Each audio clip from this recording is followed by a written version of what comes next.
कैसे हो आप लोग? आशा करती हूँ आप सभी लोग अच्छे होंगे। आज हम पढ़ेंगे हमारी सारांश हिंदी पाठ्य पुस्तक का पहला पाठ। तो अपनी बुक खोलिए और पहला पाठ खोलिए। कविता का नाम है हम सब सुमन एक उपवन के। ये कविता लिखी है द्वारिका प्रसाद महेश्वरी जी ने। इस कविता के माध्यम से कवि ने विविधता में एकता प्रकृति के माध्यम से समझाई है।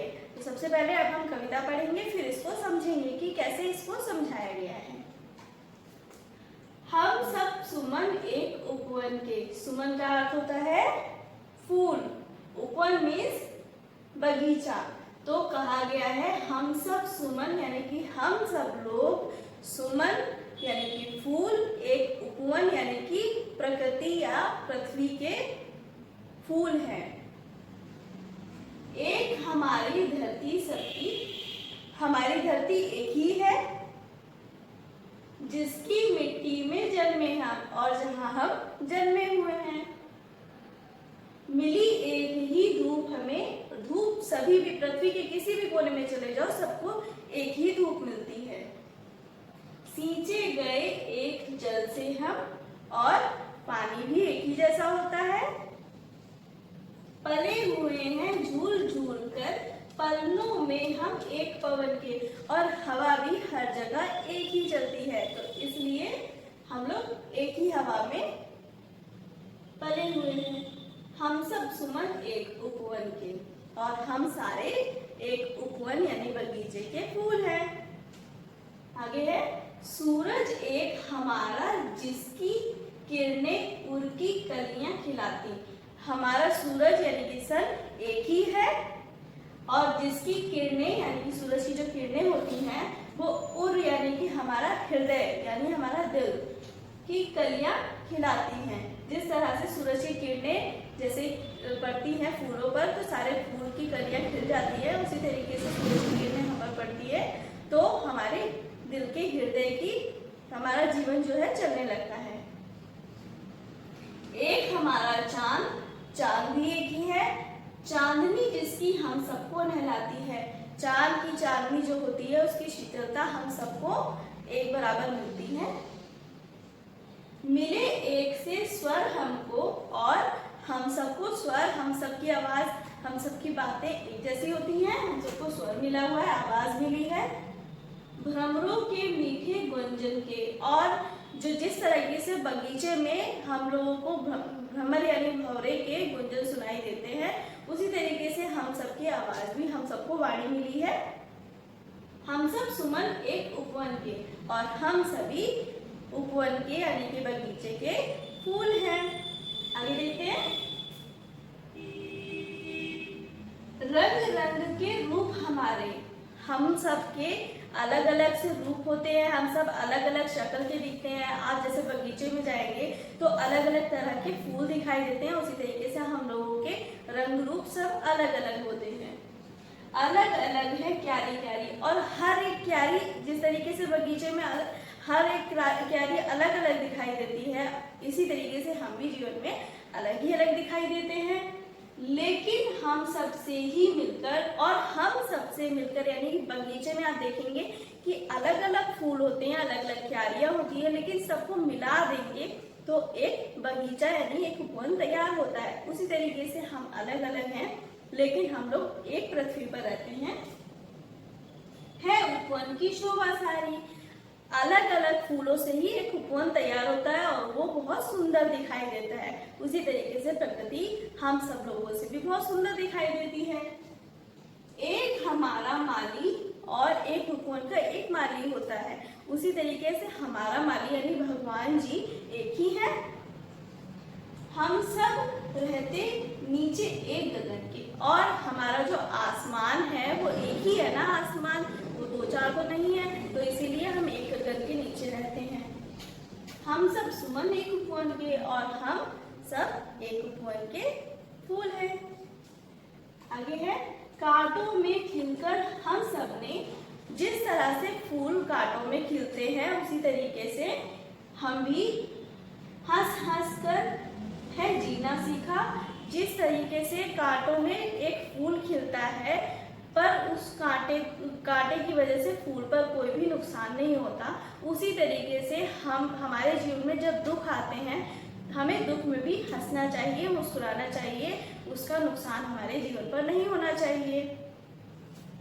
एक सूत्र में बंधकर हमने, सूत्र में धागा, हार गले का बनना सीखा। हमने एक जिस तरीके से फूलों को पिरो करके एक माला में, तो एक धागे में पिरो देते हैं तो एक माला बनती है, उसी तरीके से हम लोग भी एक लय में बंधे हुए हैं, मतलब हम लोग एक दूसरे से जुड़े हुए हैं और सबके लिए सुगंध हमारी, हम श्रृंगार धनी निर्धन के।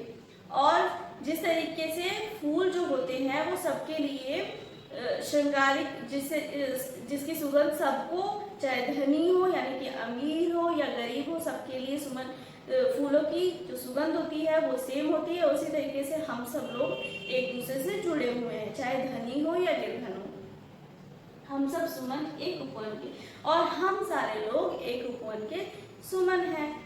यानी कि बगीचे के फूल जिस तरीके से उपवन के सुमन होते हैं, उसी तरीके से हम लोग भी एक प्रकृति के सुमन यानी फूल की तरह हैं। आगे अभ्यास कार्य देखते हैं।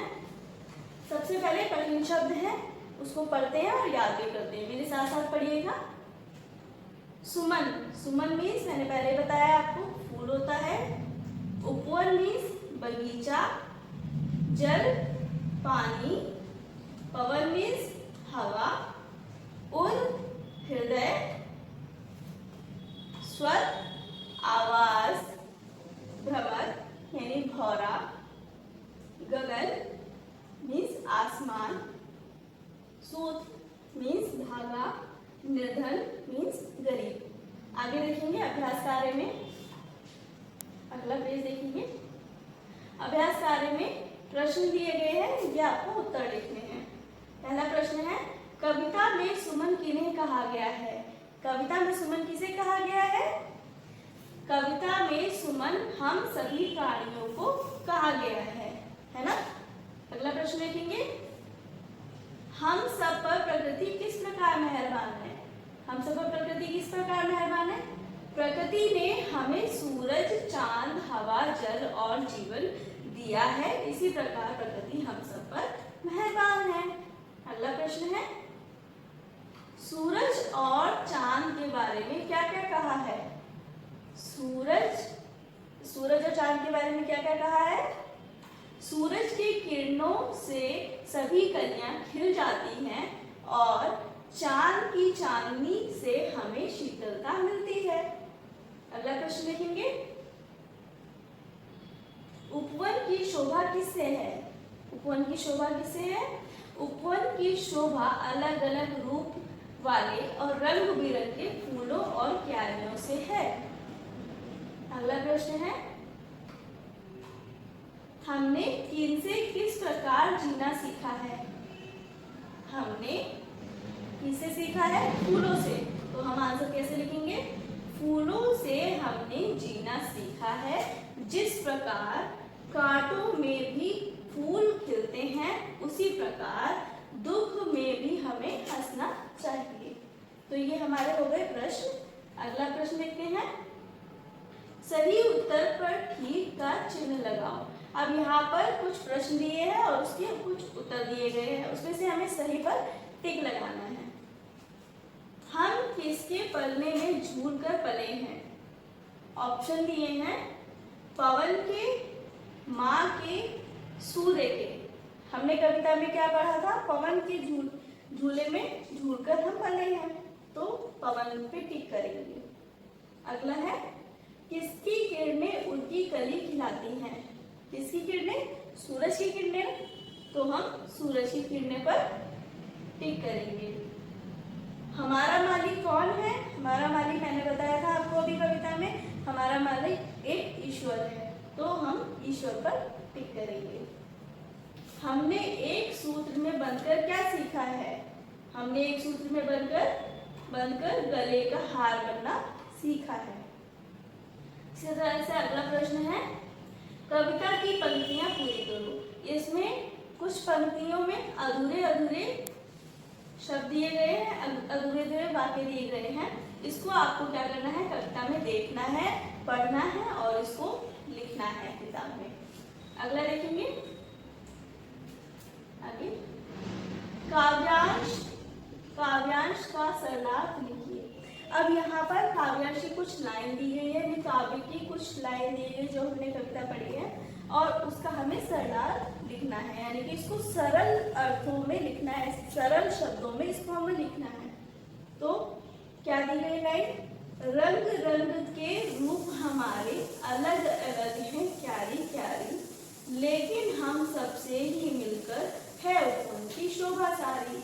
आपको कैसे लिखना है, इस तरह से सरलार्थ लिखना है। कवि कहते हैं कि हम सभी का रूप रंग अलग अलग है, जिस प्रकार बगीचे में प्रत्येक फूल और क्यारी अलग अलग होती है, लेकिन वे सभी एक साथ मिलकर उपवन की शोभा बढ़ाते हैं।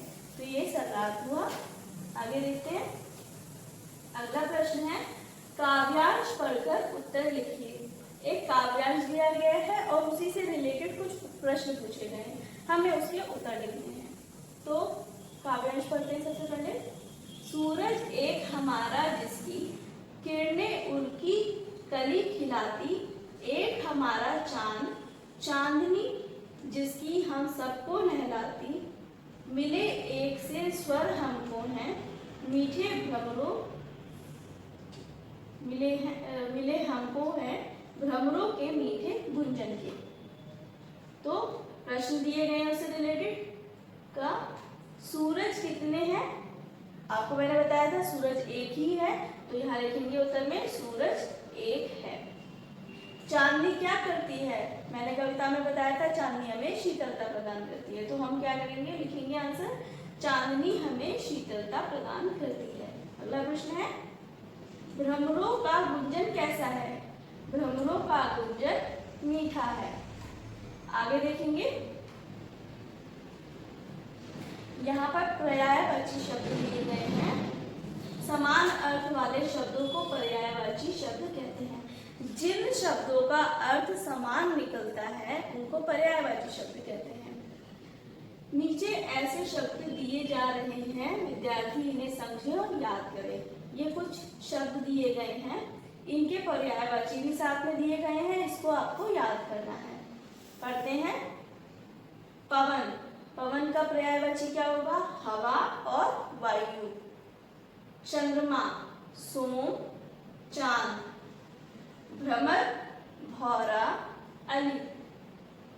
सूर्य, रवि दिनकर। पृथ्वी, धरती भूमि। सुमन, फूल कुसुम। तो ये आपको पर्यायवाची शब्द सभी याद करने हैं। तुक मिलाते शब्द लिखो। अब यहाँ पर कुछ शब्द दिए गए हैं, कुछ शब्द जैसे कि हम बोलते हैं तो एक जैसे तुक मिलते हैं, उसी तरीके से हमें यहाँ पर कुछ शब्द दिए गए हैं, इनके हमें तुकबंदी में शब्द लिखने हैं। जैसे मैंने लिखा है पवन दिया गया है, तो पवन से मिलता जुलता कैसा है, हवन। यानी आप जैसे पवन पढ़ेंगे, पवन हवन एक ही जैसा लग रहा है ना, तो ये तुकबंदी शब्द कहे जाते हैं। तो इसी तरीके से हमें सारे शब्दों के लिखने हैं। क्यारी, न्यारी एक जैसा लग रहा है तो हमने ये लिखा न्यारी। सीखा, फीका एक ही तरीके से लय में जा रहा है। वन, जन, तो ये आपको लिखना है अपनी कॉपी में। आगे दिया गया है रेखांकित शब्द व्याकरण में क्या है। अब यहाँ पर कुछ शब्द दिए गए हैं, उनके नीचे एक रेखा खींची गई है। तो सबसे पहले हम पढ़ते हैं, इसमें नीचे कुछ शब्द दिए जा रहे हैं, विद्यार्थी इन्हें समझें और लिखें। हाँ, वैसे तो ये व्याकरण का चैप्टर से रिलेटेड है, लेकिन हम इसमें जो दिया गया है उसको हम पहले समझेंगे। लिखा गया है, नीचे की लाइन पढ़ते हैं सबसे पहले, ये सभी शब्द विशेषता बता रहे हैं, अतः इन्हें विशेषण कहते हैं। जैसे जो भी संज्ञा एवं सर्वनाम, संज्ञा आपने पिछली क्लास में पढ़ा होगा, संज्ञा और सर्वनाम से रिलेटेड, तो जो भी संज्ञा और सर्वनाम की विशेषता बताते हैं उसे क्या कहते हैं, विशेषण कहते हैं। विशेषण होते हैं 4 प्रकार के, ये मैं आपको डिटेल में आपकी जब व्याकरण स्टार्ट होगी तो मैं उसमें आपको पढ़ाऊंगी। पर व्याकरण जो 4 प्रकार के होते हैं हमें ये पहचानना है। ये संज्ञा दी गई है, कुछ नाम दिए गए तो संज्ञाएं हैं ये, और इनके आगे जो लगा है जो इनकी विशेषता बता रहा है वो क्या है, विशेषण है। तो ये जो रेखांकित लिखा हुआ है जो शब्द है हमें ये बताना है कि ये कौन सा विशेषण है। विशेषण 4 प्रकार के होते हैं, संख्यावाचक, परिमाणवाचक, गुणवाचक और सर्वनामिक विशेषण। तो ये 4 प्रकार के विशेषण हो गए। तो हमें इनमें से चारों में से पहचानना है कि कौन सा विशेषण है। एक धरती, तो एक कौन सा विशेषण हुआ, संख्यावाचक विशेषण। यानी एक जो है, एक मीन्स एक, तो एक क्या है, संख्या है, तो क्या होगा, ये संख्यावाचक विशेषण होगा। हमारा चांद, जब मेरा, तुम्हारा, अपना, हमारा जो भी चीजें होती हैं ये क्या, ये कौन से विशेषण होते हैं, सर्वनामिक विशेषण होते हैं। तो यहाँ पर क्या लिखेंगे हम, सर्वनामिक विशेषण। मीठे स्वर, स्वर कैसे हैं, मीठे हैं। स्वर का गुण क्या है, मीठा। तो कोई भी चीज, ऐसी चीज जिसका कोई गुण बताया जा रहा हो वो क्या होता है, गुणवाचक विशेषण होता है। एक गगन, अब मैंने ऊपर ही बताया था जहां कोई संख्या आती है वहां पर क्या आएगा, संख्यावाचक विशेषण आएगा। ये आपका चैप्टर यहाँ पर कंप्लीट होता है। आपको क्या करना है, इसकी जो एक्सरसाइज अभ्यास कार्य मैंने जो भी पढ़ाया है वो आपको इसका कॉपी में करना है इसको, और जो कविता बताई है उसको पढ़ना है, समझना है, याद भी करना है, और इसके पिक्चर्स क्लिक करके आपको ग्रुप में सेंड करनी है। Bye bye.